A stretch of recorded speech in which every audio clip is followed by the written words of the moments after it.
disusun oleh saya sendiri, NIM 19886 2022 angkatan 4 tahun 2023. Pendahuluan latar belakang. Pasal 6 dan 7 nomor 5 tahun 2014 ASN terbagi menjadi PNS dan P3K. Nah, PNS itu dicatat sebagai pegawai tetap dan P3K itu dipekerjakan oleh instansi tertentu dan dengan jangka waktu yang tertentu. Pada rencana aksi perubahannya akan dilakukan di SD Negeri 1 Panguragan, Kecamatan Panguragan, Kabupaten Cirebon, yaitu menerapkan pembelajaran inovatif matematika dengan kartu tabel kelipatan, pembelajaran digital dengan tabel Google Formulir, sehingga dapat meningkatkan semangat dan minat belajar siswa, serta adanya pojok baca. Kelas juga mendekatkan siswa dengan buku, menambah literasi dan mampu meningkatkan minat membaca siswa.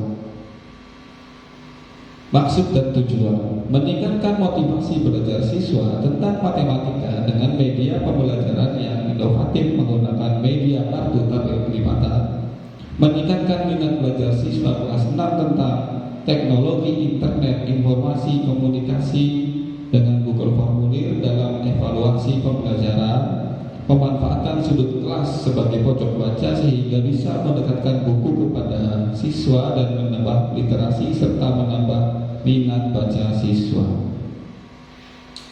Waktu dan tempat.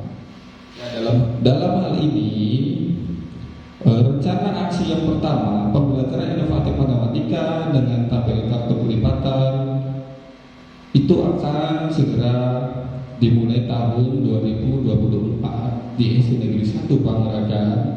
Kemudian evaluasi pembelajaran digital 1 tahun setelahnya dengan Google Formulir Januari 2025 masih di SD yang sama, SD Negeri 1 Panguragan. 3. Pojok baca kelas Januari 26 di SD Negeri 1 Panguragan. Nilai dan etika pemerintah Kabupaten Cirebon, misi, visi, dan misi. Karena SDN 1 Panguragan itu terletak di Kabupaten Cirebon, maka dalam hal ini Kabupaten Cirebon juga berperan dalam P3K, yaitu tentunya dengan visi terwujudnya Kabupaten Cirebon yang berbudaya, sejahtera, agamis, maju, dan aman. Dan misinya berbudaya itu adalah mewujudkan masyarakat Kabupaten Cirebon yang menjunjung tinggi dan melestarikan nilai-nilai budaya, tradisi, dan adat istiadat. Sejahtera, meningkatkan kualitas hidup masyarakat melalui pemenuhan kebutuhan dasar masyarakat, peningkatan kualitas pendidikan, dan pelatihan kesehatan dan ekonomi. Agamis, meningkatnya kualitas kehidupan masyarakat Kabupaten Cirebon yang senantiasa menerapkan nilai agama, budi pekerti, santun, dan beretika. Maju, meningkatnya produktivitas masyarakat untuk lebih maju dan unggul sehingga menambah daya saing di pasar internasional, nasional, regional yang diukur oleh peningkatan kapasitas aparatur pemerintah daerah. Dan terakhir adalah aman, memelihara keamanan dan ketertiban umum untuk mewujudkan kondisivitas daerah guna mendukung terciptanya stabilitas nasional.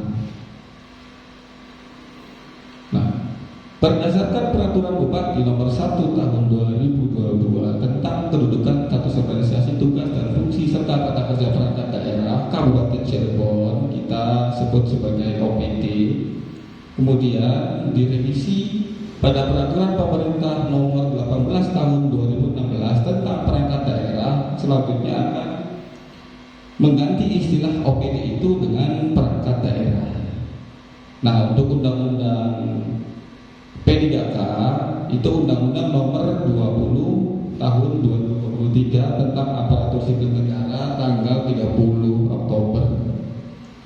Nah, kedudukan, susunan, organisasi, tugas, fungsi perangkat daerah terdiri dari 32 perangkat daerah yang tertuang dalam pasal 1 sampai pasal 97. Bisa kita lihat sendiri di sini bagian struktur organisasi Cirebon. Kebetulan ini gambarnya agak buram ya. Nanti ada di situ slide-nya. Ya. Kita skip saja. Yang jelas ada 32 perangkat daerah. Ya, dalam hal ini tertuang dalam pasal 1 sampai 97. Manfaat manajemen kepegawaian dan penilaian kinerja P3K. 1. Pengadaan. P3K itu dalam hal ini untuk prosesnya ada beberapa tahapan. Yang pertama adalah perencanaan, pengumuman, lowongan pemberian seleksi, pengumuman hasil seleksi, dan pengangkatan berdasarkan kompetensi kualifikasi dan kebutuhan. Pengangkatan oleh keputusan P3K perjanjian kerja minimal 1 tahun dan dapat diperpanjang.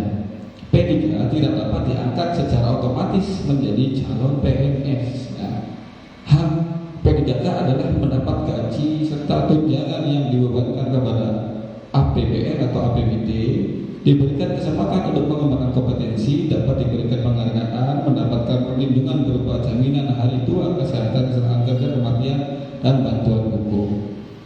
Penilaian kinerja P3K itu terbagi menjadi 3 tahapan. Yang pertama, perjanjian kerja di tingkat individu dan tingkat unit atau organisasi, dan B sebagai dasar perbandingan perjanjian kerja, pemberian tunjangan dan pengembangan kompetensi. C pemberhentian jika tidak tercapai target kinerjanya.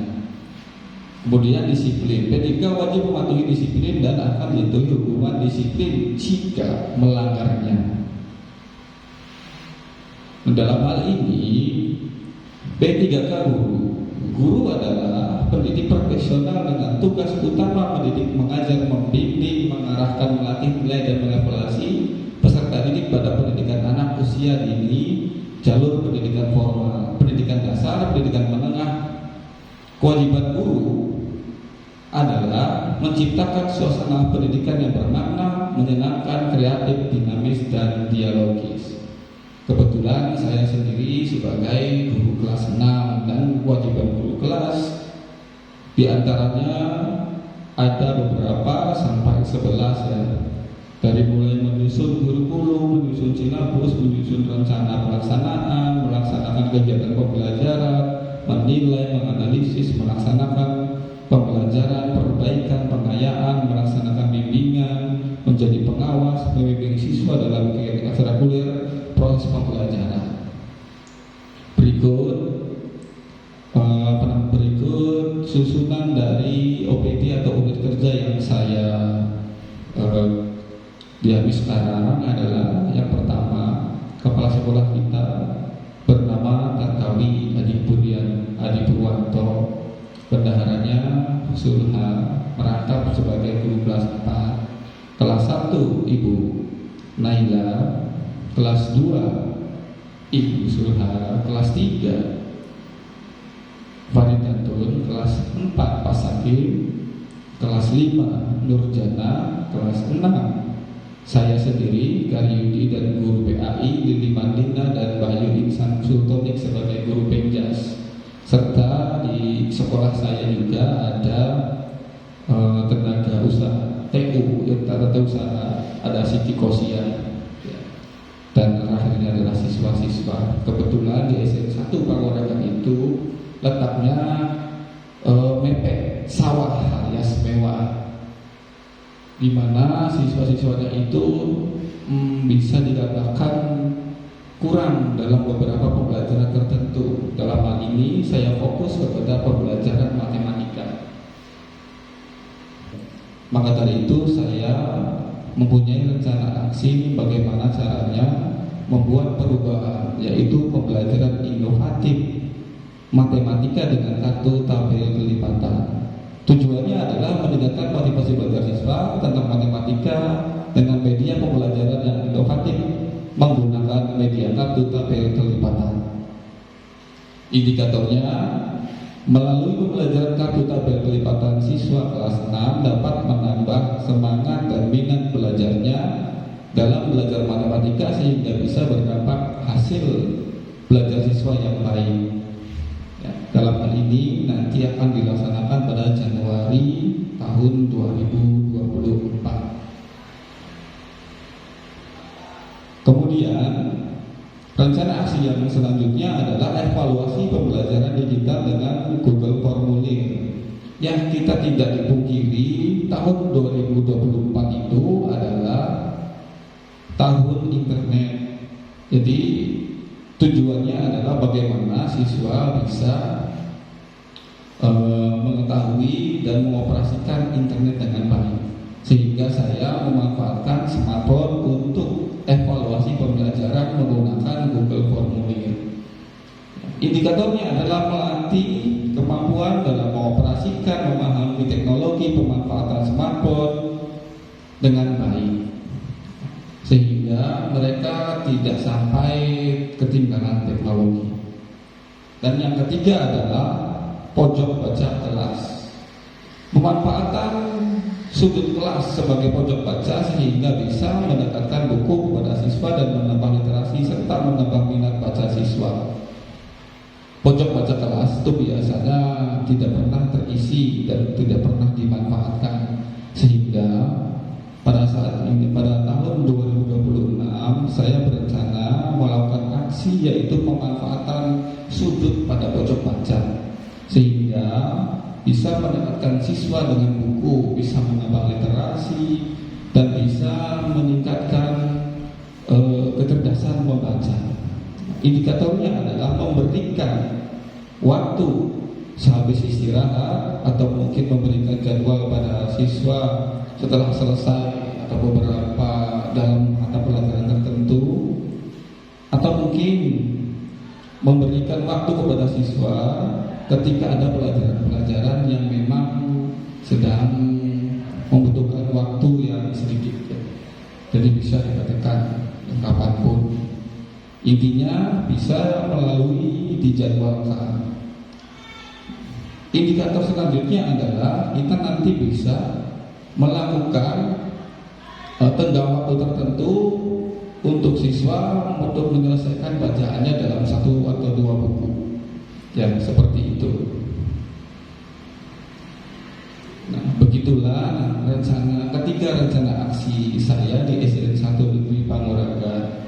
Kesimpulannya, setiap ASN P3K yang diangkat itu diwajibkan untuk mengikuti kegiatan orientasi penilaian etika di instansi masing-masing.